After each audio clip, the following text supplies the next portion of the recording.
Next we are back with Jesse Holley. Yeah. Start off, man. The feedback from round one. You saw it. You saw it. Men lie, women lie, numbers don't. You saw the feedback. They loved it. What was the funniest comment you saw? The one that you texted me about, Lord Jamar from the Vlad situation, that was funny. I had to go back and really rewatch that one again to kind of, remember it. I remember when it happened before, but yeah, that was pretty dope, man. There's a good connection here. I don't know if it's you. I don't know if it's me. I don't know if it's the camera. I don't know if where we're sitting at, but there's a good connection. Right. Oh man, no, it was definitely a very good chat. We're back at it. Let's do it. Round two. Fight. So obviously, since we last chatted, the Dak Prescott, can I call it a debacle? Sure. The Dak Prescott debacle has happened, and obviously you felt a certain way last time we talked. I'm just wondering, has this major position changed at all in terms of maybe how the Joneses look at Dak? And we kind of got into that discussion in terms of, would they wait in terms of free agency and see what else is out there? Has your mind state changed on that? Does the news of the franchise situation change your perspective at all? And how surprised were you that a deal did not get done? I'll start from the back and work my way to the front. I was a little surprised when it came down to them not getting a deal done. Jerry's usually the guy who, in that 23rd hour, gets a deal done. But then once I looked at it, I kind of liked the way Dak played this. Like I like the way that he went about doing this. He's been a guy who's bet on himself his entire career. I mean, dating all the way back to college. And I respect that. I respect the dude who's willing to bet on himself. Roll the dice on me. Nobody's going to believe in you more than you. And when you start looking at the numbers, let's just say, right, Dak has made about a little over $4 million in NFL contract money. But he's made about $60 million off the field in endorsement money. So you look at that and you go, okay, in 4 years, he's made about anywhere from $50 to $70 million. Okay? And then this year, he'll make a guaranteed $30-something million. So that's $100 in the bank in 4 years. It's not a bad living. So he's not pressed for cash because he's saying, I already got generational money. I got $100 million in the bank when I get all this said and done. And he's at an age where, and he's done enough in the league where he's already positioned himself that someone's going to give him a $100 million contract. Whether it's the Cowboys or someone else, he is going to get $100 million. That is the going rate now for young quarterbacks that are starting in the NFL who have, you can put years in. So then you add that onto the list. That's another $150 million in NFL money, continuing on with the bonuses. So at the end of this thing, and then at the end of that contract, he'll be young enough to get another contract. So he'll be fine when it comes to money. He'll finish this thing out somewhere around $250 to $300 million of money earned on the field and off the field with endorsements in play. So the money part, I think he looks at that and says, unless I have a catastrophic injury, then maybe. But overall, I like the way he gambled on himself. I was surprised that they didn't get the deal done, and I look forward to what he's going to do this year. Because now you have you have a multi-level Dak. You have a Dak who's playing for a purpose, not just himself. With his brother passing, that's going to bring another level of purpose, wanting to play for my family, wanting to play for my brother, and then also want to continue to prove people wrong. The chip has gotten a little bit bigger. It's becoming, more of a boulder. Dak, don't go get a chip on your shoulder. Like, who got a chip on their shoulder? Was it Cheeto? No, it wasn't Cheeto. Whoever, Anthony Brown, whoever it was. Don't go get an actual chip on your shoulder. Just have the metaphorical chip. And I like that coming into this year because now sky's are the limit. Definitely. What about from the Jones perspective and then the Cowboys perspective? How do you feel that? Do you think they played the wrong cards here? Yeah, they did. I think they gambled on him cracking at the last minute, and they held firm in their stance. And I get it, business and personal, but they screwed this one up because one way or another you're going to have to you're either going to have to pay him what he wants, the years and money and all, or you're going to have to restart. And I don't think this team is bad enough, even if they try to tank, to put themselves in a position to go and get a quarterback. Because when you think about, let's look at where the league is going in the next year or so. Drew Brees is retiring in 2 years, maybe a year or two.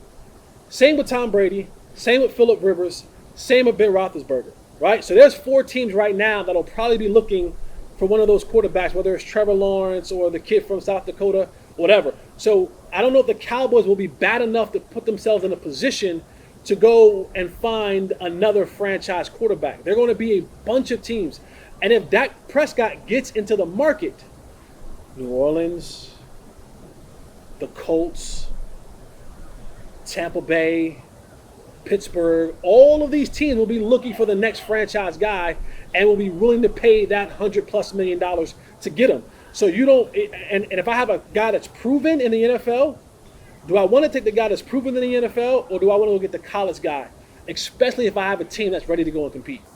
Absolutely. And do you feel the Patrick Mahomes contract that came in, do you feel that that was a potential disruptor to the deal even as well? Because we saw the numbers just get blown out of the market. The market got shifted. Well, everyone knew that was coming. Right. So that, I don't think that had anything to do with it, because Patrick was going to be up here by himself anyway. You know what I'm saying? Like that we already knew what that was going to be, and everything now will come under that. Whether it's Deshaun Watson, Lamar Jackson, or Dak, no one's getting what he's got. No one's getting that. You know what I'm saying? So I don't think his contract really had anything to do with Dak's contract. I think it came down to Dak really being steadfast on the amount of years that he wanted, which is smart. You're not going to tie me into this thing for a very long time. I'm going to get back to the table and renegotiate again. And he played it well. The Cowboys, you know, for all the wins that you get at the casino, every now and again you come up with an L. They rolled the dice in this situation, and the Cowboys came up with an L. And Ezekiel Elliott is another guy who is made some headways the past few weeks here. So just to backtrack as well, there was an ESPN report, and more or less, NFL coaches, executive scouts, players had Zeke as number 3 in their top 10 running backs, and also there was a offensive coach who was not named, who said very few breakout runs, doesn't look as strong anymore. And more or less is not even in my top 10, I don't think. So Zeke tweets out, put some respect on my name. Yeah. We see you, Jason Garrett. We see you. We see you, anonymous source. We see you. What did you make of this? And is Zeke being disrespected? To be in the top 3? No. I mean, top 3 is fine. Because who's in the top 3 with you? People are going to put Derrick Henry in there because of the year that he had this year. But I think when you look at the body of work, Derrick Henry doesn't belong in the top 3, top 5. Body of work? Like that's reserved for guys like Zeke, like Christian McCaffrey, those type of guys. You can throw some Saquon in there. Those type of guys, belong in that conversation and in that category. So I don't think it's disrespect to put him in the top 3. It lends for a great argument, but I mean, look what he's done in 4 years: 2 rushing titles. He missed 6 games. He's 1,000 yards every year, 1,200 yards. You might book it for 1,200 yards. No matter what happens, book him for that. And we get so caught up in what the media says and what this says and what that says. Whoever that anonymous source was, they'll take Zeke on their team, and I don't care who their running back is. They'll take Zeke on their team. If it was someone from the Giants, they'll take Zeke on their team. Like, they just won't not take him. But it's all like, Zeke should know where he stands. Like, as a man, you know where you stand. Were you surprised that it seemed he may have I guess how he actually, like took it to war, like he took it to Twitter, like he actually felt that passionate about it to speak out on it. Were you surprised that he did that? No, this is the day and time that we live in. This is how his generation expresses it. They go back and put it out on Twitter, and he ain't got nothing but time. We don't have anything but time right now. So this is how they express, how everyone expresses their like or dislike something that's said. They go on Twitter and they post about it. I'm not surprised by it. He may feel slighted in some way, shape, or form, but come on, we know what Zeke is, and they know what Zeke is. Whoever that anonymous, if you ain't gonna put your name on it, then shut up. Right on. And another big talking point from our last sit down was just where Cam Newton fits into the NFL right now. Is he a franchise quarterback? Can he still adapt? You tended to shift towards, Cam cannot change his kind of mental thinking towards the position. Does the Patriots, that new situation, Bill Belichick, the Patriot way, could that be the one thing that changes your perspective on that? No. Mm-mm. And nothing against Cam. Yes, he gives Josh McDaniels and Bill Belichick a different wrinkle. But go back and look at the Patriots offense, right? Their offense has become a quick strike, accurate. You got to be accurate to play in that offense. The timing has to be there. You got to know where the ball is going right now. Like, that's how they function in New England. You know what I'm saying? When they had Randy Moss, they would take shots down the field. But what they want to do offensively, they want to get the ball out quick. Screens, slants to the tight end. And one of the biggest, if there's a flaw in Cam Newton's game, the two flaws in Cam Newton's game is what? Accuracy and getting rid of the ball. One of the reasons why he's as such an injury-prone type of person, because he held onto the ball far too long and tried to make something where there was nothing to be made. And understand that sometimes a punt is okay, right? He has these superhuman strength and ability and speed and size, and so it lends him to believe that I can extend this play, I can do more in this play, and it end up costing him, right? His body wore down over time because of the unnecessary hits and the brutal hits and the excess and tackle that he had to take because he wanted to hold the ball more. The ball has to come out quick and fast.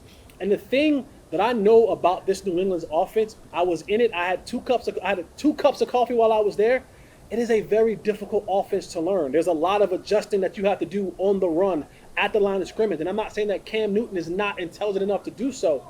It just takes a while for you to get it and to really be comfortable with it, especially when you've been in a system somewhere else for such a long time that catered to you. They don't do much catering in New England. Here is the system, and you learn it. If not, then we'll go a different direction. And so they didn't mortgage the house to get Cam Newton. His contract isn't one that if it doesn't work out, Bill will wash his hands with that and move on to the next guy and position himself to go with Stidham or Hoyer or get ready for their chance at Trevor Lawrence. So I still think it's hard to change a player's game in the ninth inning, and that's what it is with Cam Newton. That makes sense. So you almost look at it as kind of just a no-risk proposal for the Patriots. They're just rolling the dice kind of thing. Yeah. They're looking. They said, listen, here it is. We got a chance to check him out, And that's Bill. That is Bill in a nutshell. What do I have to lose? Right? I don't have, what is it, $500,000? What is his guarantee? Whatever it is, it's chump change to them. And they'll go, okay, cool. If it works out, great. If it doesn't work out, I'm going to move on to the next guy and go elsewhere. So it's a very low risk, high reward. If you can get MVP Cam Newton back, which is a big if, then you've won. Tell me a little bit about that cup of coffee with the Patriots. What was Two that? cups. 2 cups. 2 big cups. Not a whole pot, just the 2 cups. What was that experience like? It was, you know what it gave me? Because my first locker room was the Cincinnati Bengals, which was a ish show. It really was. It was an ish show. And then I came and I spent 3 seasons with the Cowboys. And you saw a great organization. You saw great facilities. I don't know if you saw a full commitment to football. And then you go to New England, and then you see a 100% commitment to football and to winning. Not all the side stuff, not all of the glitz and glamour, not all of the hoopla and the fanfare. It was very, very football orientated, and Bill is very upfront. When I sat down with Bill Belichick, he said, listen, here's what I need from you. Can you do it, yes or no? And that's how it is with each and every player. And the level of competition that he puts everybody through in practice, you see why they're able to go out there on Sundays and execute at such a high level, because practices are that way. He issues the challenge where you already know there's an inherent challenge between, let's say, a wide receiver and a DB. That's a natural challenge. That doesn't take much to stir up. But then he also throws in and says, listen, I'm only going to play one of you receivers this week. So you and a guy right next to you, one of y'all will get a jersey this week. So now the competition is now going from you and I, DB to wide receiver, to now I got to make sure I keep this other guy off my back. And it's like that all the time. And he's challenging you all the time. I mean, there's moments in practice where we'll be practicing, he'll blow the whistle, and he'll go, Tom Brady, knee injury, you're out. Give me the third string quarterback. And now QB3 has to go in there and continue to run the offense for the rest of the practice or the rest of that period. So you better be prepared to go in there and do that. Because if not, I've seen him cut guys. I've seen him cut guys after literally missed the conditioning test. Joseph Adai missed the conditioning test. He was cut on the spot. I've seen guys get pulled off the practice field, cut off the practice field. That's how they function. You can either do the job or you can't. They want smart players. They'll work. If you're in the league, you're athletic enough. And he's going to put you in the best position to succeed. He's not going to ask me to be Randy Moss. He's not going to ask Randy Moss to be Wes Welker. He's going to ask Wes Welker to be Wes Welker. He's going to ask Jesse Holley to be Jesse Holley. Matt Slater to be Matt Slater. And if you all do that, when they say do your job, because you're given a specific assignment. And they're going to make you do that to the best of your ability. And if you can't, you'll find a new address. Wow. That's deep. Back to the Cowboys for a moment. Randy Gregory. Another interesting case in Cowboy land. Yeah. Does the league's kind of marijuana policy shift, does that change the way maybe the Cowboys should look at him now? And because it seemed he was pretty close to being just out of the league, like a Josh Gordon situation. But how do you see the Randy Gregory situation unfolding? I always treat the situation a little bit lightly because I know that there's a level of mental health, and because I don't suffer from any mental health issues, I am a little bit hesitant to judge people from mental health. But when I look at Randy Gregory and his situation, there's certain rules that apply to this league that he just couldn't follow. And even though the league has been have become more lax in those rules now, they actually don't apply to him because he's already in the program. See, that's the misconception. Once you're in the NFL drug program, the new lax rules don't necessarily all apply to you. You'll still be tested. There'll still be some things that you have to pass to, whereas a person like me who's not in the program, those rules favor more of guys like me. And what people also don't understand is you don't get suspended for failed drug tests like marijuana or things like that until your fourth test. So it's not like he got caught one time with a failed test and he was suspended, or any guy was suspended. No, you get several opportunities to get it right before they actually suspend you. And that's where I have an issue, is because if you were giving multiple opportunities to get it right and you still couldn't get it right. And again, I tread lightly when it comes to the mental health part of it because I don't deal with that because I don't experience it. But I have experience with drug addicts, with addicts, and I know that it's a sickness. And when it comes to this type of situation, I don't know how much I want to bet on that. Again, when I've already been burned before. It's one thing to be forgiving and second chance worthy, but there's another thing when you say, all right, now, how many times can I keep giving this guy a chance before he screws me again? And when you do that, you not only screw your organization, but you screw the other 52 guys. And it's your obligation as front office personnel, scouts, coaches, whatever, is to put the team first.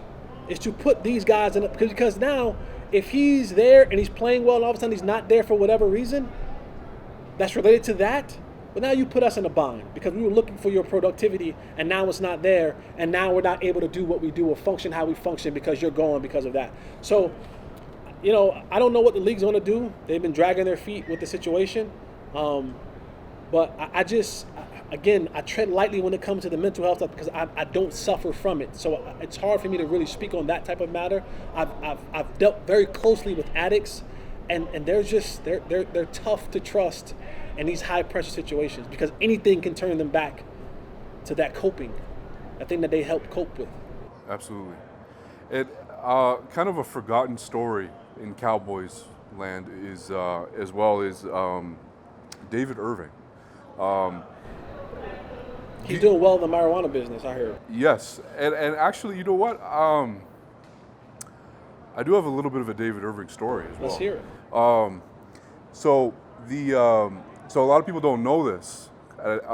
We never actually disclosed this publicly, but Fanatics View was shooting a documentary with David Irving, and our first day of production was the day after he had the concussion against Washington and got into the fender bender.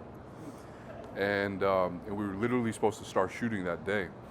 And I just remember, his agent and hearing the story of just, him, he didn't know where he was, basically. He was driving his a kid to school and got into a fender bender and he couldn't remember where he was. And it was just interesting to me how it kind of just the CTE concussion issue was just completely at the forefront, and then also I also knew, privately the marijuana situation as well, and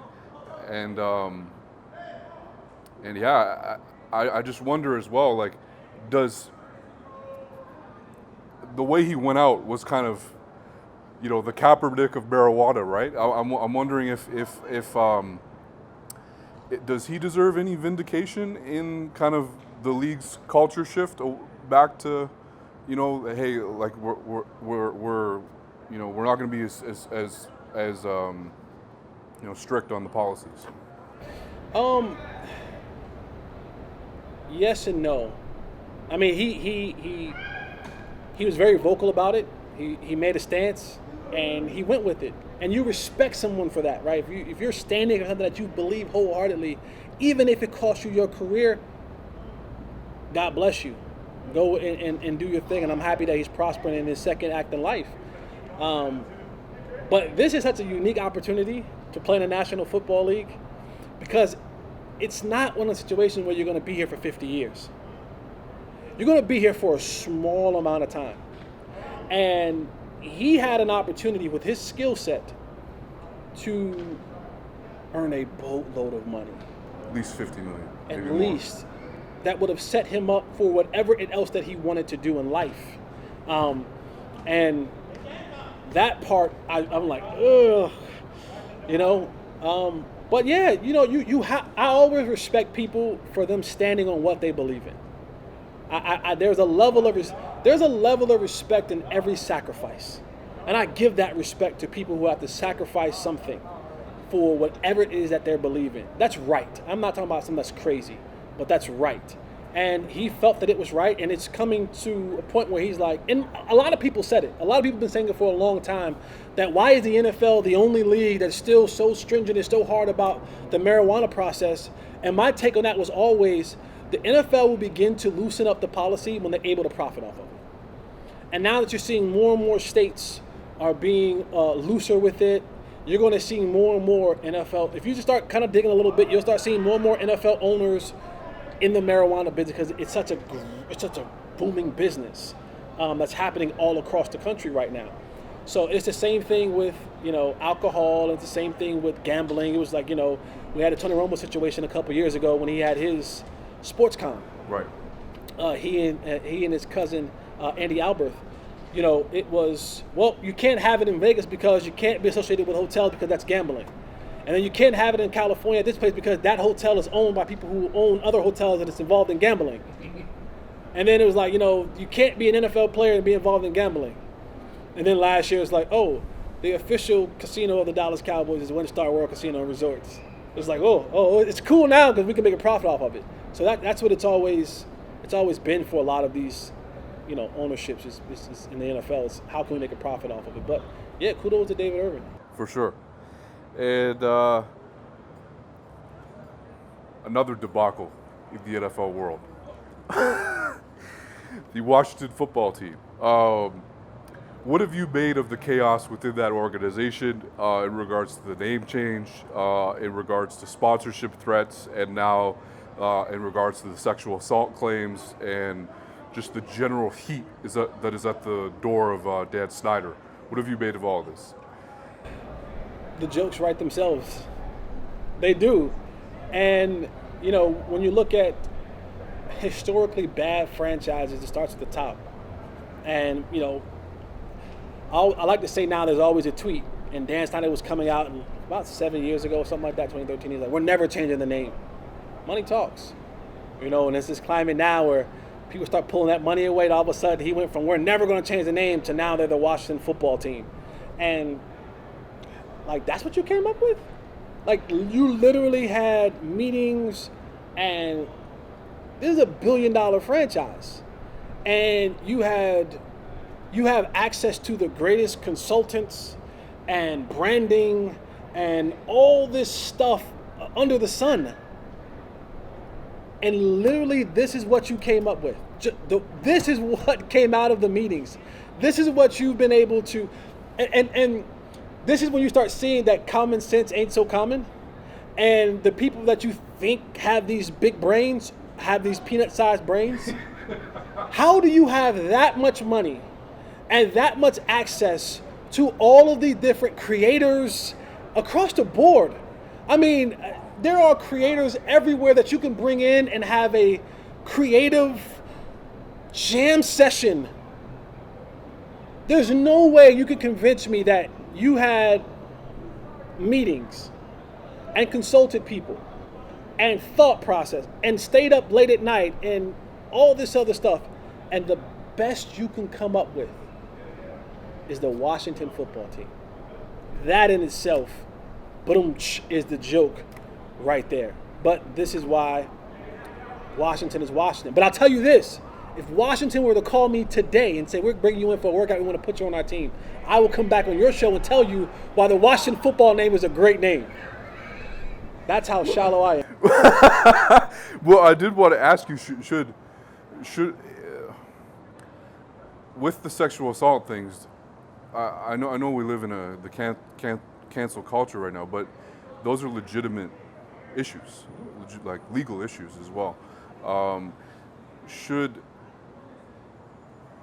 don't want to say Snyder should lose the team. I think a jury or his peers should decide that. But should it be viewed more as a Donald Sterling Clippers kind of situation, or do you think it's not that far?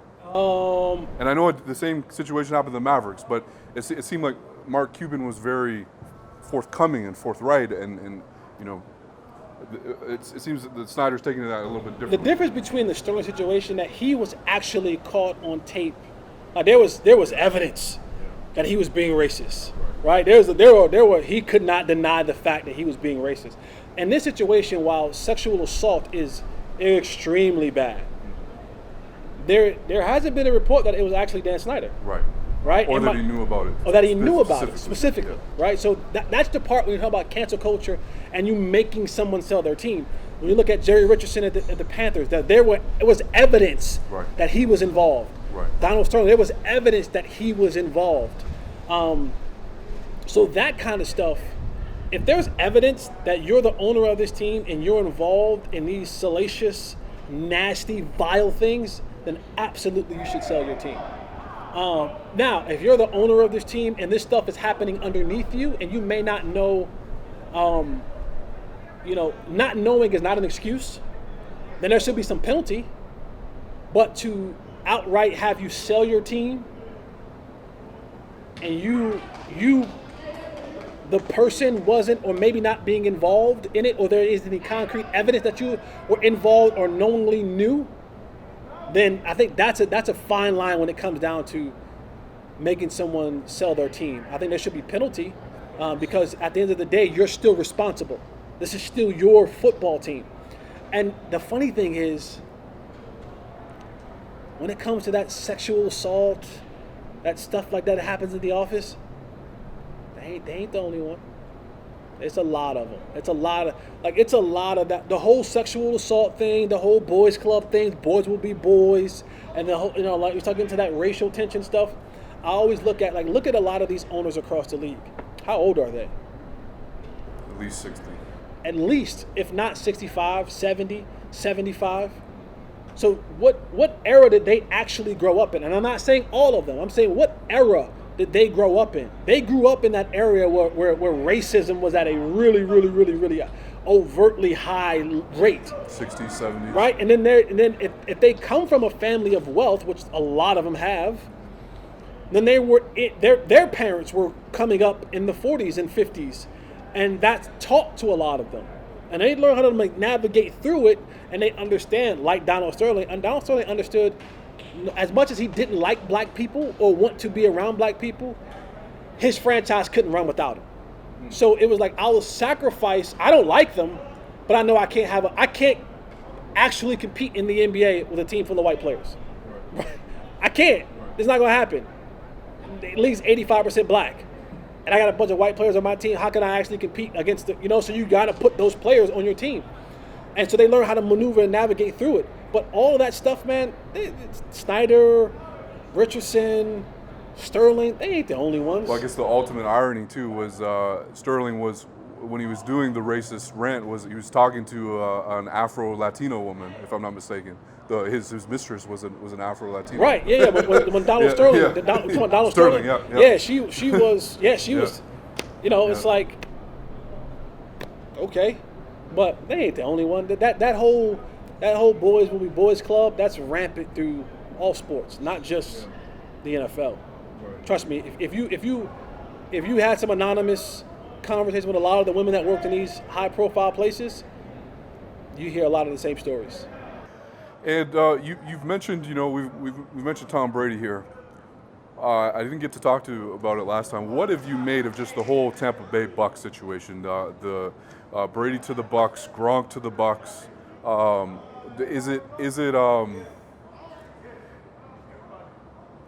Is it appealing in a way? Like, can you buy in, or is it a bunch of old guys going to Florida and retiring? That's a great point. It's a great point. The Florida weather's probably way better on his bones than that New England winter, I mean, Tom Brady's the GOAT. We get it. We understand it. I don't know what to make of it. I really don't. I do think Tom is almost done, if not done. I don't know what this culture change will do for him. Tampa has been 8-8 for a long time with Jameis at the helm. I don't know. It's a fun story. It's right. It's something that you look at Tom Brady and say, can he climb the mountain one more time? But it's something to be said that there was a great combination between he and Bill Belichick and / Josh Daniels. I don't know what that's going to be with Bruce Arians and his offensive coordinator, former quarterback. It'll come to me. McDaniels? No. At Tampa Bay. Leftwich. Isn't Leftwich, Byron Leftwich. Yeah. I don't know what that's going to be. That offense has always been a down the field offense, vertical offense. I don't know if Tommy has the firepower left in the arm to be throwing a good one to Godwin and throwing to Mike Evans down the field, 15, 20 times a game like he did in his earlier years. So we'll see. It's interesting. Does it feel like more of like a Joe Montana to the Chiefs situation, or does it feel more like Peyton to the Broncos? More Joe Montana to the Chiefs. Yeah, Peyton went to the Super Bowl, won a Super Bowl. I don't think Tom's gonna do that in Tampa Bay. I find it really hard to believe that he's gonna do that in Tampa Bay. It'll be a good story though. We'll watch. Tampa will get a new viewership. You'll see Tampa on TV more than you've ever seen them on TV before this year. Absolutely. Coming up. Absolutely. Because of Gronk, because of Tom Brady, and they want to see, will Tom Brady be able to take this mediocre team to the next level? And did you see the Madden tight end ratings by any chance? I didn't. So, Rob Gronkowski was rated a 95 after not being out for a season, and a lot of people had uproar about that. Zach Ertz was a 90 for perspective. I believe Kelsey and Kittle were the only two people above Gronk. You agree with that? Like, why do people take these batting ratings so serious? And I'm not a gamer, so please forgive me, gamers. I'm not a gamer. I don't own any of the game systems.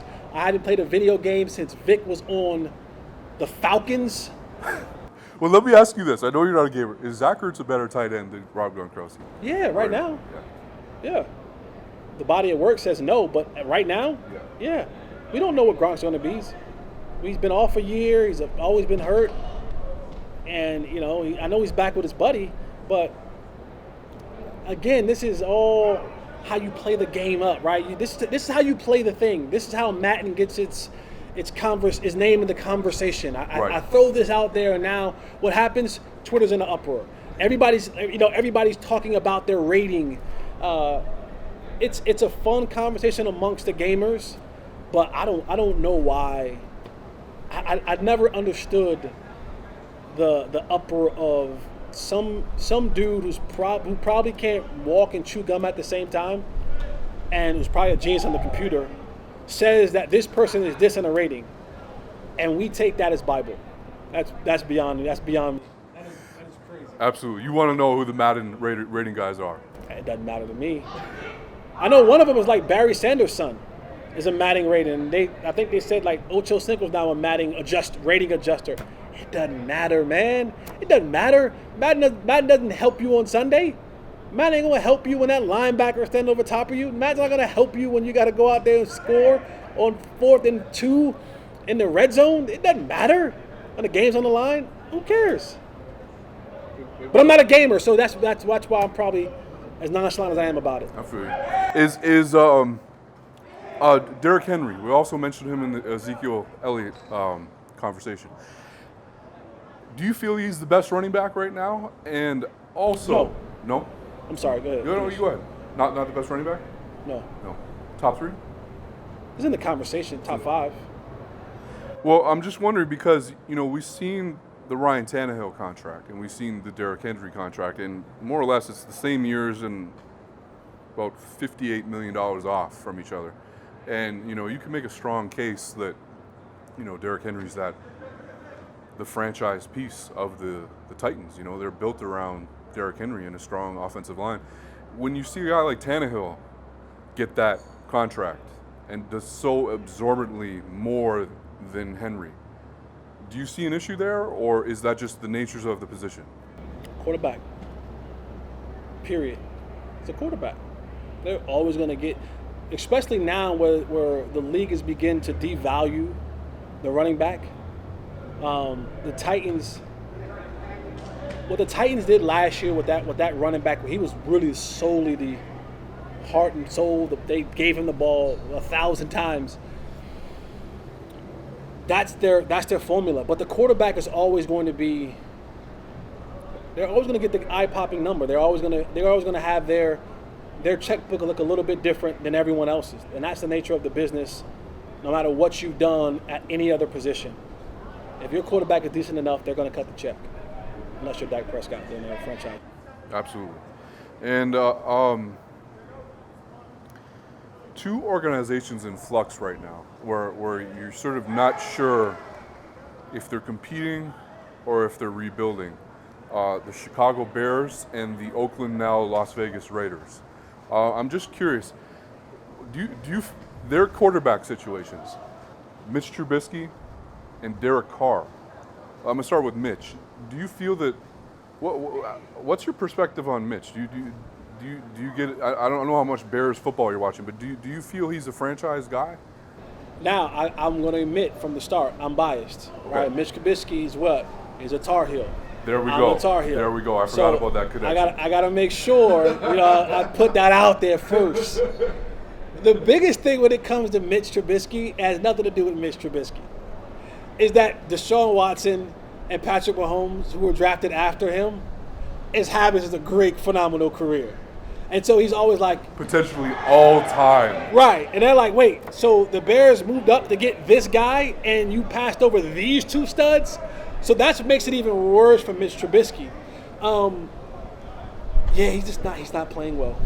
He's not. And I don't know if it's the system. I don't know if it's what it is. You can say, Patrick Mahomes has much better weapons.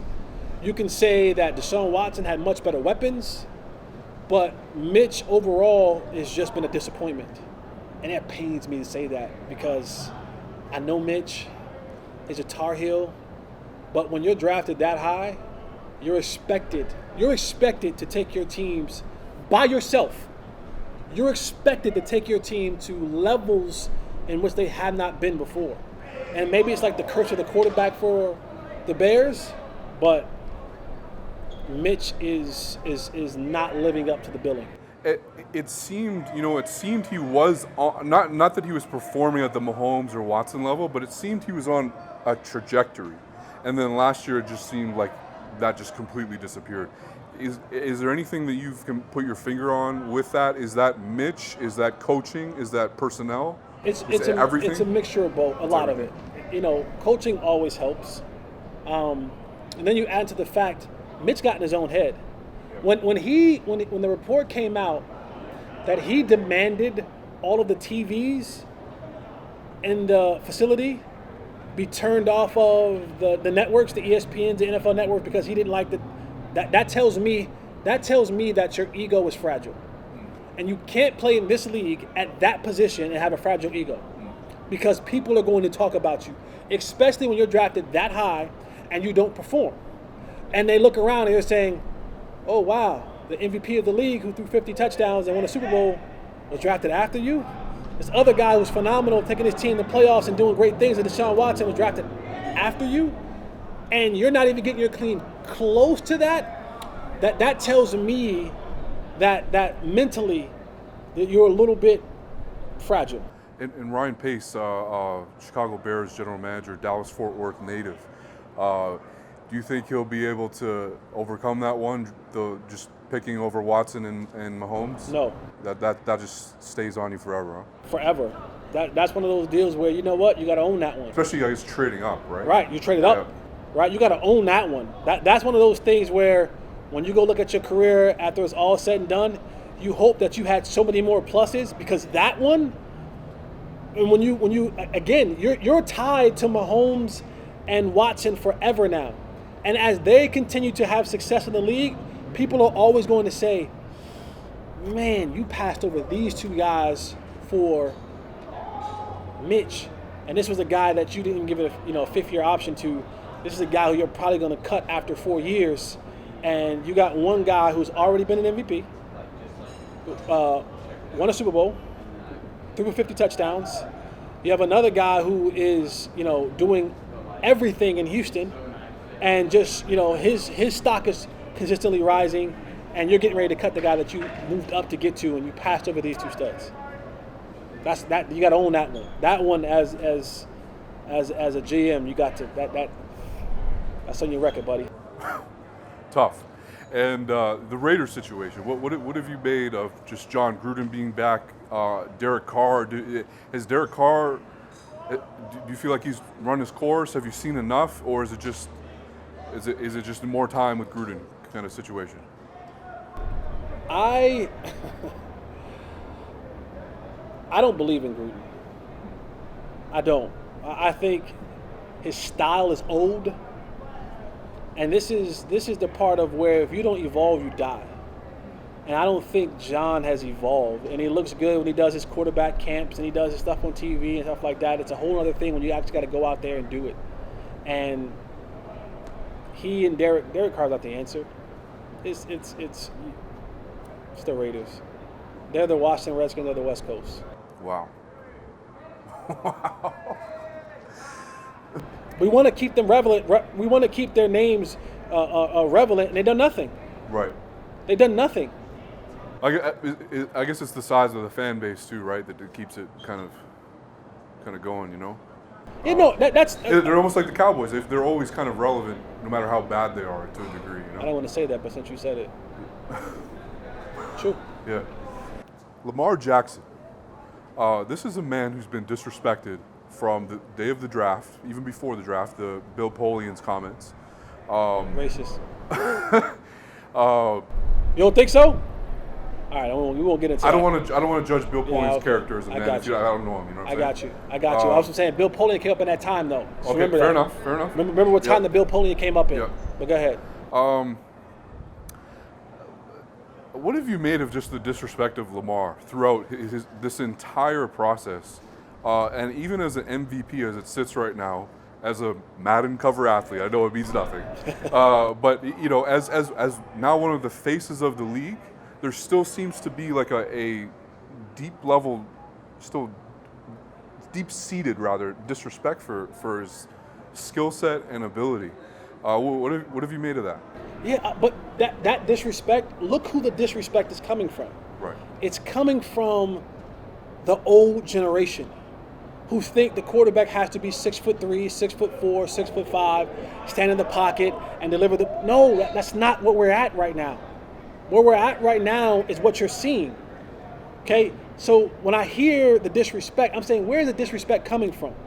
Because the people who are in the know and who are up on the new way the game is being played, they aren't saying that. They're saying, watch out, this dude, we got to deal with this dude for the next 10 years. And how do we prepare for him? Only the old guard is saying and disrespecting Lamar Jackson because they have their thought process on how things should operate and how things should go and how things should be. That ain't how the new guard is doing this. The people who understand that know that this is something that's taking the league by storm. And you're going to see in the future to come, you're going to see more people at the quarterback position look and do what Lamar Jackson does than you do what Tom Brady and Peyton Manning does. That is where the NFL is going. You're going to see more athletes playing quarterback than you do the stiff, not able to run, not mobile quarterback that you saw 10 and 15 years ago. So the old guards are the one that's disrespecting. The new ones understand and know this is what the future looks like. And might this be Ozzie Newsome? This was his last first-round pick. Might this be one of the most genius picks of his career? That's how you kind of rode the horse into the sunset kind of thing with that pick? Yeah, no, it was a perfect pick. But not only that, but give credit to Ozzie Newsome, who is a Hall of Famer, who has done a tremendous job at the helm, but also give credit to Harbaugh, because they said, okay, if we're going to take him, then we're going to have to do something the way we did it before offensively. And he adjusted, he adapted, he said, okay, if this is the route that we're going and I'm okay with this route, then I am going to change what I've been doing to suit and to fit what his strong suits were. And it worked, right? It worked because he was willing to change. He didn't have the mindset of, I'm going to make this dude fit. I'm going to make this circle fit into this square. No, what I'm going to do is I'm going to take this circle and I'm going to cut a new square into what I've done before. And now I'm going to make that fit, and we're going to go with that. And that's how he's been able to have success with Lamar Jackson, is because Newsome picked him, and Harbaugh then said, I have to adjust to what he is. in what he does well, and we'll build upon that. And it's lended them to have tremendous success, and it's lended them to have a future that looks really, really bright with Lamar Jackson running the show. Does Harbaugh deserve tremendous credit for that? Yeah, as well? he's the coach. Yeah, he's the coach. He makes the decision that what happens. Newsom goes and gets the players that they're looking to go get, and when he went and got Lamar Jackson, it's now Harbaugh's job, while they pay him the big bucks, to make those pieces work. And you can be stubborn, and you can be of the old mindset and say, well, I'm going to make him stand in the pocket and throw the ball like Tom Brady and Peyton Manning. And you have a situation where you don't want to do what Jeff Fisher did to Vince Young. right, right. Okay? You destroyed a career. What Harbaugh has done is said, I am going to adjust to him. If we spent the first round pick on him, then we need to work around what his skill sets are. And then we'll continue to build off that. And it's lended them a tremendous amount of success.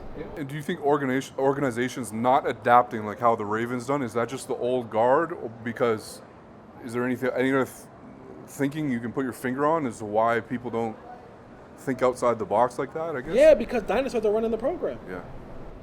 Dinosaurs are running their programs. And when you don't adjust, when you don't adapt, this is when you talk about the whole, how can we get fresher blood into the National Football League? Well, what happens is you begin to see the good old boys club continue to recycle the same names. He's a head coach this year, and he's there for 4 years, and now he's fired. But when he was a head coach, he hired these guys, and these guys were on his staff for 4 or 5 years, and now they're the new hot shots. So when they get a chance to become head coaches, he now goes and be their coordinator. And it does this. And no new blood is able to get in there, and so the old just keep hiring the old. And that's how they work. And now you're saying, well, dang, how come they aren't taking the next step?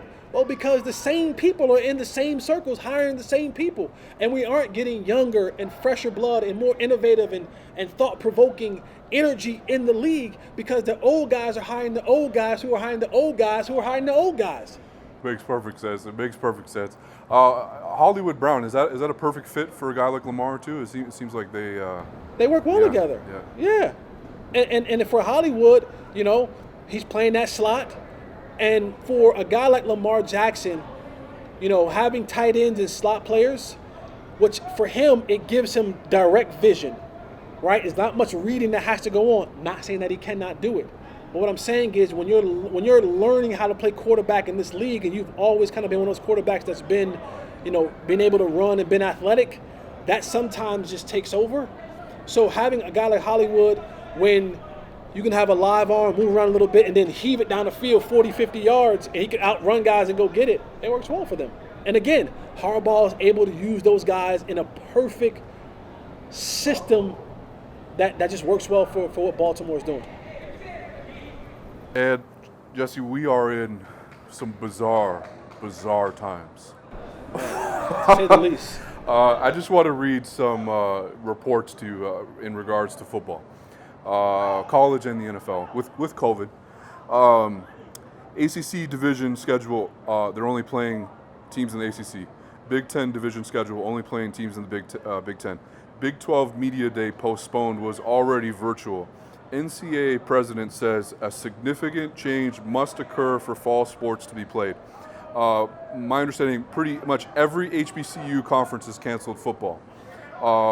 100 plus NFL players have tweeted about health and safety concerns over the past week, 2 weeks here. Jesse, how in the hell are we playing college football and the NFL this season? I laughed when the college said, we're only going to do conference games. So wait, COVID doesn't travel to the conference game like it will do non-conference games? You know what I'm saying? It's one of those things where for the NCAA, we've long known that the NCAA are nothing but money-hungry bastards. And that's how they function. And I get that's how scholarships are paid for and all that kind of stuff. But they're not putting the kids' safety before profit. See, it's easy to cancel the spring sports, the Olympic sports. It's easy, yeah. Rowing, lacrosse, tennis. It's easy to cancel those. Those aren't the generators. Oh, but football. Ooh, gotta have football. At what expense, right? And then if one of these kids contract this virus and die, then what? Oh well, we'll release a joint statement. Our deepest and sincere condolences to the whatever family for your loss, and they'll do the decals, and they'll come out pregame holding that player's jersey up, and they'll do whatever it is. It doesn't bring that kid back. It doesn't bring that kid back. Especially when we're talking about, there's a difference when you're talking about amateurism and pros. Like, you gotta really put the health of these kids first. Like, over the dollar. Like, really over the dollar. And then in the National Football League, here's my confusion with the NFL. And it is blowing my mind. And some people may get at me and be upset at me because I'm a former player and I should be on the side of the players, but I just need some understanding. And I get part of what they're doing. We see all this back and forth with the NFL players. They come out with these tweet blitz about how they want to play, but they need the safety protocols to be in place to do so. And, we're not playing if it's not safe, and we want all these protocols. Now, I get it.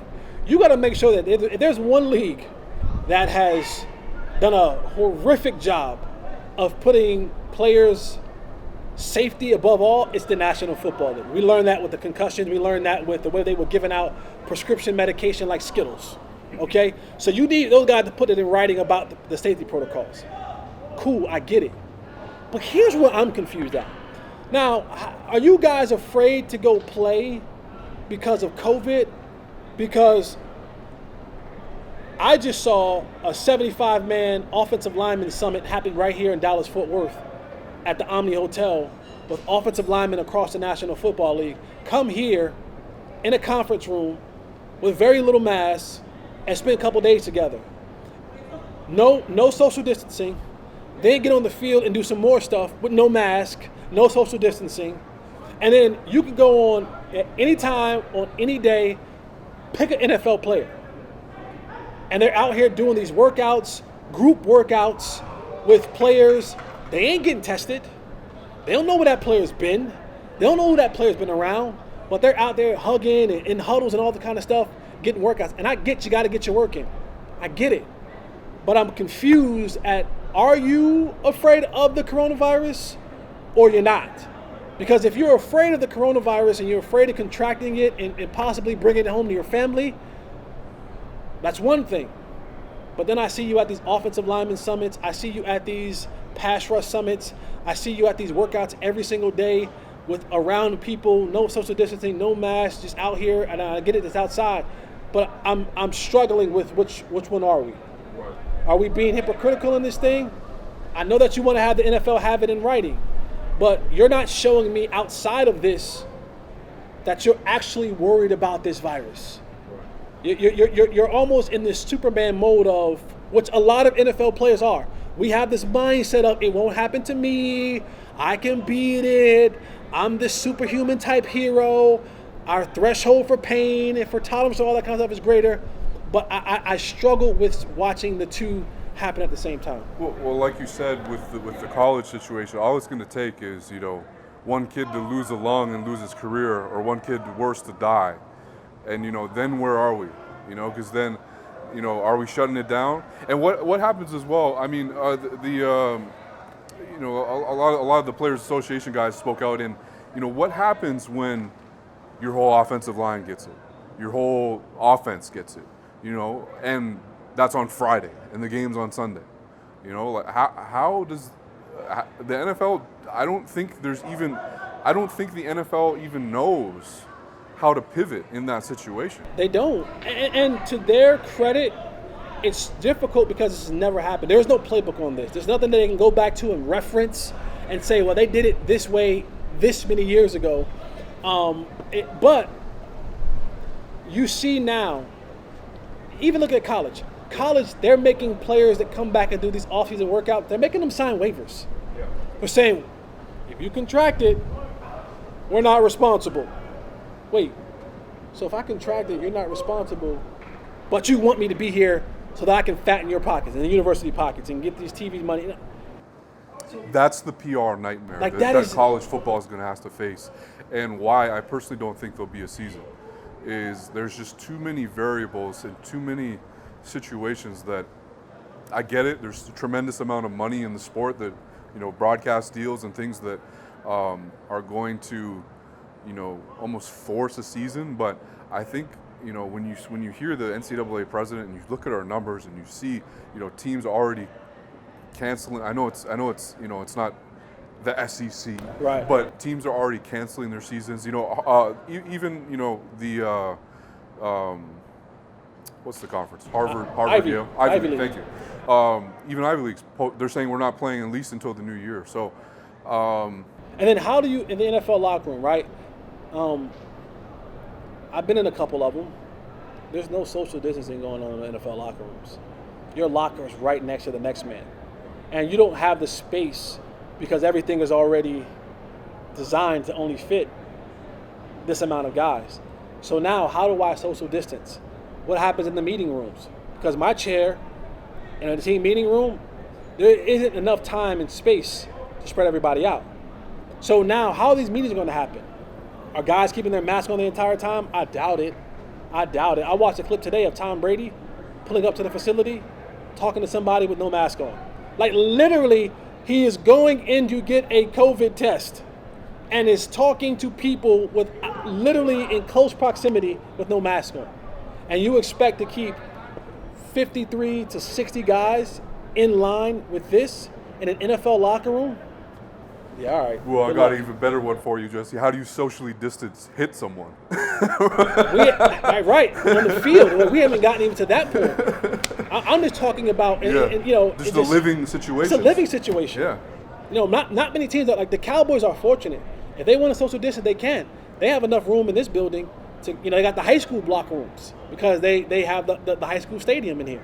So they have the opportunity to do that. But most teams don't have that opportunity. And again, like you said, what happened when the whole offensive line, because they're such a tight-knit group and they all get it? What you going to do then on a game day? Right? Because now you're at an unfair advantage. Oh, by the way, you got that $100 million quarterback standing back there with 4 potential backup linemen. Good luck. And I know this is this every moment, every day, something new is going to happen with this. But I just want to get kind of a macro perspective with you. Do you think we'll be playing football in the fall in either league, college or NFL? Yep. And do you think we'll be pushed back? And do you think we'll have a stoppage at any point? I think we're going to have a season start on time. I don't think we'll finish. In both college and NFL? Mm-hmm. You don't think we'll finish? Wow. I don't think we'll finish. Wow. Like straight up cancel, no Super Bowl, no? I don't know about that. I don't think we're going to finish the regular season like we would normally finish 16-game season. Wow. I don't think that's going to happen. Wow. Because we haven't even hit really the cold and flu season yet. Yeah. Which is the prime of football. Which is the prime of football. And we all see once one person gets the flu in the locker room, you start seeing it starts trickling down. So what happens when, like I said, once one person gets COVID, how do you trace where it goes back to, and what happens when multiple guys get it, And I promise you, the more and more we get back into the normal type of stuff that we normally get used to doing, when they open the buildings back up and now you have people in there that work for the company and work for the business, all around mingling with the cooks, with the players, the chefs and all that kind of stuff, the trainers and all. There's so many people that are out doing other things that have to come back into this building that eventually someone's going to get it. And when it affects your team, because I guarantee you, if the whole offensive linemen for the Cowboys get COVID, they're going to be like, hold on now, do I want to play this game with all backup offensive linemen? It's going to create a mess. There's so many headaches to this. There's so many headaches. Want to wind down with you because I know we spent a lot of time here.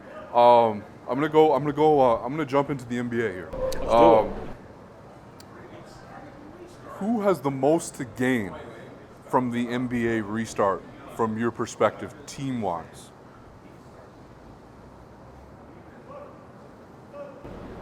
East and West. Most to gain.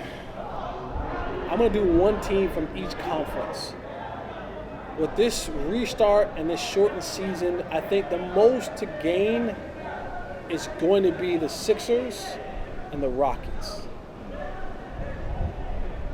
from the East and Western Conference. Why do you see that? I see that because with this shortened season, you now have healthier bodies. You got a chance to kind of go and work on your game a little bit. And I think those are the two teams who their best players a lot of times wear down. Joel Embiid and James Harden and Russell Westbrook, they just wear down from the usage all year long. Playing 40 minutes a game. Playing 40 minutes a night. Playing every night. These guys playing every night, you know? The injuries, the nicks and bruises. And I think those guys coming back fresh, you know, you get a Russell Westbrook fresh, you know, he can go. He's already a guy who can already go hard, and now he's had an extended break to kind of let whatever those nicks and bruises heal up. And same thing with James Harden. He's lost some more weight, looks thinner. Joel Embiid has gotten a chance to just heal up. So, you know, I think those two, just off the top of my head, are the two that probably have the most to gain in this restart. And from your perspective as well, is on a macro level, is it a two-team race? Is it Clippers Lakers, or Yep. do you give an Eastern team a chance? Nope. Nope. It's Clippers Lakers, and we knew that. We knew it's Clippers, Lakers. We knew that a long time ago. Like now granted, in the other system they wouldn't have been able to be in the finals because they're in the same Western Conference. But it's just. We knew, like, when it was LeBron and the Warriors, we knew that was going to be the collision course at the end of the year. So, yeah, it's. What have you made of this young Dallas Mavericks team, Luka, KP, watching their development over? I have to eat crow. I have pie on my face about Luka, because initially I didn't think he was going to come in and do what he did. I thought he was going to kind of be like Eurosoft, and he's a stud. And so, yolk on my face, I got to eat crow, because I was on draft night. I was saying, like, I won't even tell you who I was like is going to be. It's an embarrassment. It's an embarrassment. But I think I'm more excited about Luka than I'm actually about Luka and KP. I like Luka. Like, I really like his game, man. And he's one of those guys who look doughy. He reminds me of Tony Romo. He does. He reminds me of Tony Romo, where he looks doughy, and if you just saw him, you would say, this dude isn't that nice. And then you put him in the uniform, and all of a sudden, he's that nice, And I think he's going to bring out the greatness of other players. But I do think they may be a player away. They may be a player away. I'm not sold on KP being able to be that unicorn dominant player. I'm sold on Luka, though. I'm sold on Luka, like sold. He's Right. legit. MVP level player. He's moving legit. forward, if not this season. Yeah. Legit MVP candidate. Absolutely. For sure. Your thoughts on the bubble as a whole? Is it working out? What do you think of it? Is the NFL and Major League Baseball just in clueless land by not doing something similar? It's tough. When you got 12 to 15 guys, it's a lot easier than when you got, Major League Baseball, 26 to 30 guys, and then the NFL, 60 guys. If you're talking about practice squad guys, you got 66 something guys. It makes it, the NFL, it works for them because they're so small in numbers, right? You got maybe 4 or 5 assistant coaches.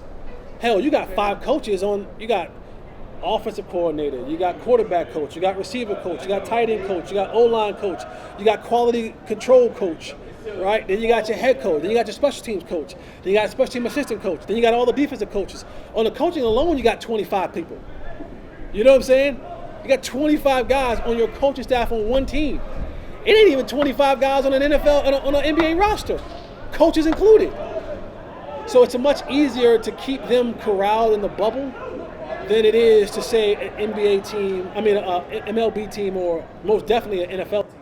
Definitely, but do you feel that the NBA is getting it right more than the other leagues? Yes. Yeah, they're getting it right. They're doing everything that they're supposed to, or that they can do physically possible to keep this thing alive, and it's working because they've been very tight on the bubble. If you leave, there's protocol.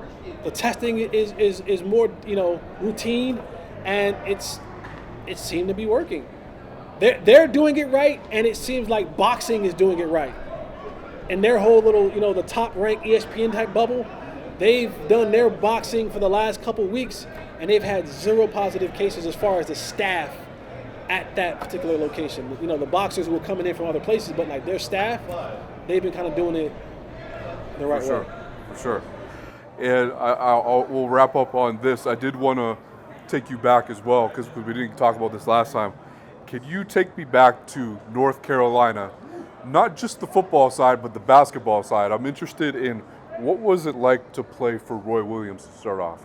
And for the record, for people that don't know, you played in 25 career games at the University of North Carolina as a basketball player, not just as a football player, over 2 seasons. Yeah. Football, it was... My class coming in for football was the changing of the culture. We came in and we began to get things moving and kind of getting football back on track to where it was when Mac Brown was there with like Julius Peppers and Carl Torbush and those guys was the coach then. And it was fun.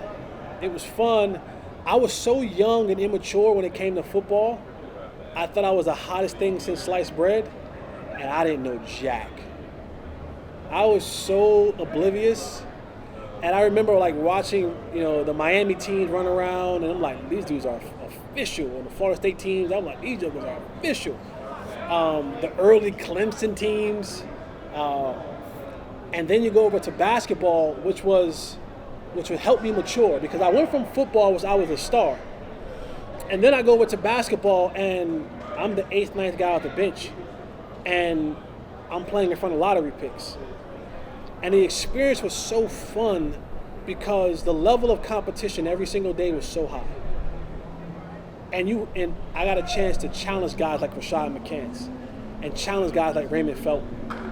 And to watch that journey, for us to go on that journey, the biggest thing that Coach Williams would say to us, he would always say that year we won the national championship, that we were the most talented team in the country. While everyone in the media kept saying we just had the most talent. We were just most talented, but we were the better team. Us in Illinois. D. Brown, Darren Williams, Luther Head, and all those guys. It was a ride that was like amazing. Amazing. And we were rock stars no matter wherever we went. You go on the road, Tar Heels everywhere. And as we got more and more into the championship, and then after we won it, it was St. Louis. Let's just say there's things that I can't say on camera that happened in St. Louis. We had Lil Wayne, we had Nelly, we had Jay-Z. That's who we were partying with after winning a national championship. Those stories you cannot tell.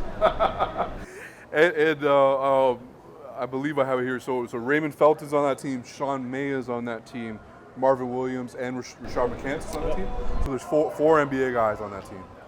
More than that, you had guys like Jawad Williams who went to the NBA, spent some time with the Cleveland Cavaliers with early LeBron James. Jackie Emanuel had a stint in the NBA. So we had 4 lottery picks. But we had 6 guys who actually got time in the NBA off that roster. I think that year we had like the number 2, 5, 10, and 13th pick. Marvin was 2, right? Marvin was 2. Raymond was either 4 or 5. Sean was 10, and Rashad was like 13. Yeah. It is looking back at that, is that even more surreal than your NFL career with the Cowboys, actually winning a national championship?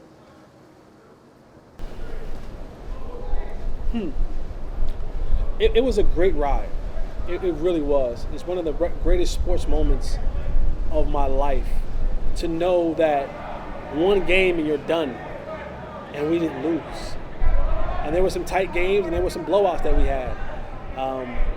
That was a great ride. But being in the National Football League, that was a personal experience. Right? That journey getting there and having what little success that I did have there, that was a personal journey. And I hold that a little bit higher than I hold, not much, but a little bit higher than the national championship. While that was fun and amazing, my journey from 4th and long to getting back into the league and just doing it, that to me, I hold a little bit of a higher regard.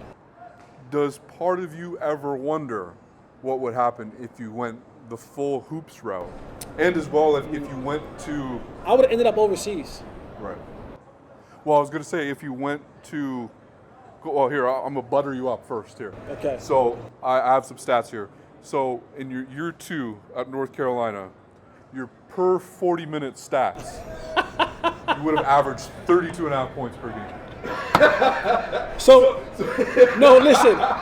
So my nickname when I played basketball, and this was like the fans gave you nicknames, and they had shirts made. They called me Ho Po Ho, and it was Ho Po Ho stood for Hot Pocket Holley, because when I came in, ball was going up.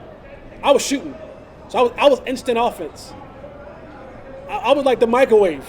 I was like that. So there was you knew the ball was going up when I got in.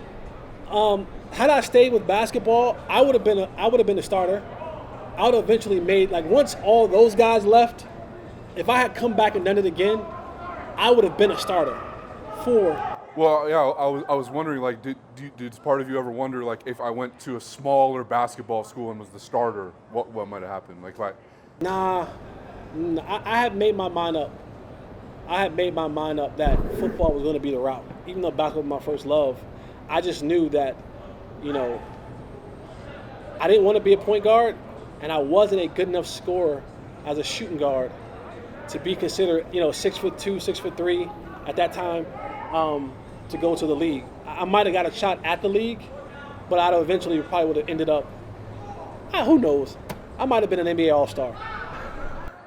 And then outside of the Jay-Z, Lil Wayne party situation. Don't forget Nelly. Nelly we were in St. Louis. Shout out to Nelly. Tip drill. Oh, wow. Yeah. Yes. Go ahead, I'm sorry. Is there a favorite story or memory that you could tell us about the national championship? Favorite story or memory? I don't know if I have it off the top of the head. A favorite story or memory from the national... Or even just that season, being around those guys. So I'll give you an example. So this is a good story. Okay. We're cruising through the season. But we have a couple hiccups, right? We lost to St. Mary's earlier in the year. We lost to, I think, Florida State. I think we only have 4 losses that year. But we're to the point now where we're rolling.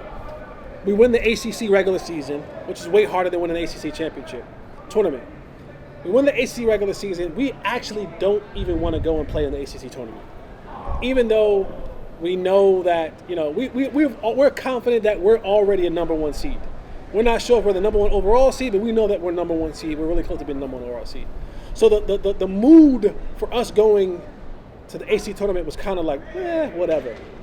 And for some odd reason, this particular year, it's normally in Greensboro, which is literally a 40-minute drive. It was in D.C. for this year. I don't remember why it was. So we go to the ACC tournament. We have a bye. So we play the first game. I forget who we play. It might have been like Clemson or somebody like that. And we play horribly. We win, but we play horribly. Coach is livid. We're not playing defense. We're not communicating. We're not doing anything right. We're just like, whatever. We think we smell on our own self. So we get to play Georgia Tech in like the semis. This is when they had Jared Jack and Will Bynum. Will Bynum cooked us. I think he had like 32 or 33 or something like that. He was giving buckets to everybody. He's like, yo, you gonna have 6. You gonna hold this 8. You gonna hold this 10. We were switching guys off him, like everybody that was on him. Raymond, Rashad, myself, Jackie. He was like, yo, everybody's gonna hold a couple of these buckets. and we lose. Now, this is North Carolina. We travel in style. Charter planes, great meals. Coach is so mad. And I don't even know where he got a bus from. I don't know where he got this bus from. But he found a bus. And we drove home that night. We played the game. Now we're usually, when we eat, we're five-star restaurants, we're catered food. He was so mad, we drove home on a bus from DC back to North Carolina, and he fed us Wendy's. Like, you had like a $9 limit to go to Wendy's. Like, we're used to eating steaks. We drove back through the middle of the night to Carolina. And we get back to Chapel Hill and get off the bus. And before we get off the bus, he gets on the little microphone, the bus overhead microphone, and he goes, "Your practice gear will be in your lockers. Be on the floor in 20 minutes, and I wouldn't be late if I were you." It's like 5 o'clock in the morning. We're like, what? What's happening? And we go and practice for like 3 hours. No balls. No sleep. Slept on the bus. Slept on the bus. And we, for every mess up, you didn't communicate, get on the line. And we had this thing called 33s and 55s. And so you have a 33, he puts 33 on the clock. A down back is 1. You got 3 of them. Down back, down back, down back in 33 seconds. And if somebody didn't communicate, call out the screen, on the line. If somebody didn't rotate over, on the line. We had no ball. We did all defensive drills for 3 hours. It was the worst practice I've ever been in my basketball history. And at the time, I'm sure you were rattled or pissed about it. But looking back on it, is that the level of discipline and accountability it takes to win championships? Yep. Because it refocused us, it pissed us off, and it got us back to understanding the small things because we were cruising. And it was from that point, nothing but focus on the championship. And we, like I said, we had some tough games. We played a Wisconsin team that was tough. We played a Villanova team that was really tough. That team was Randy Foye, Allen Ray, Kyle Lowry. They had the 4 guards and the big men. And the big man was 6'7", 6'8", so they spread you out. And Randy Foye and Allen Ray and Kyle Lowry was tearing us up. Philly guys. It was 2 Philly guys and then a Jersey guy. Randy Foye's from Jersey, my neck of the woods. And so they were, and their point guard was Mike Nardi, who was a really good friend of mine from literally my neighborhood. And it was a tough game. And if it wasn't for a controversial travel call, we might have lost. Sure. He traveled. All right, Jesse. It's another great one. Yeah. The Bucs. Really appreciate your time. Absolutely, brother. I appreciate you, man. Talk to you soon. Let's do it.